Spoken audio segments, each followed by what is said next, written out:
रही है, जहां पश्चिम बंगाल तमाम 5 राज्यों के आपको रिजल्ट्स के बारे में बता रहे हैं, तो वहीं बंगाल में टीएमसी और बीजेपी की कड़ी टक्कर होती हुई नजर आ रही है। तो ये बड़ी खबर आपको बता रहे हैं, जहां बीजेपी और टीएमसी 65 सीटों पर नजर आ रही है।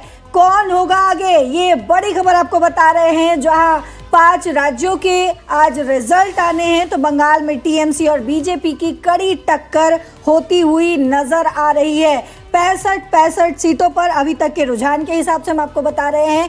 तो सर, मैं आपसे त्यागी सर आपसे एक सवाल लेना चाहूंगी कि अगर बीजेपी सरकार बनती है तो अगले 5 साल के लिए अगर बनती है, क्योंकि रिजल्ट आना तो अभी बाकी है सर, लेकिन मेरा सवाल आपसे ये है कि अगर आप लोगों की सरकार बनती है, यानी कि बीजेपी की सरकार बनती है, तो अगले 5 साल में असम की सबसे बड़ी प्रायोरिटी आप लोगों की क्या होगी?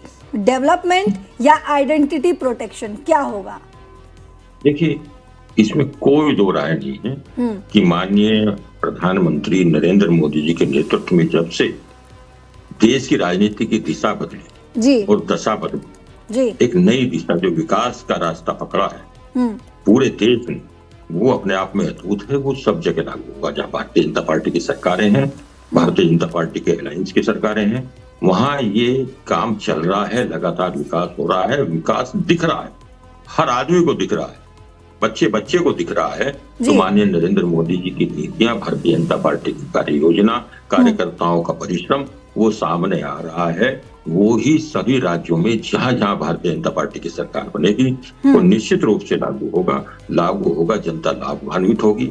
जनता भी चाहती है कि जो नीतियां माननीय नरेंद्र मोदी जी की हैं या भारतीय जनता पार्टी की कार्यप्रणाली है, वो लागू हो।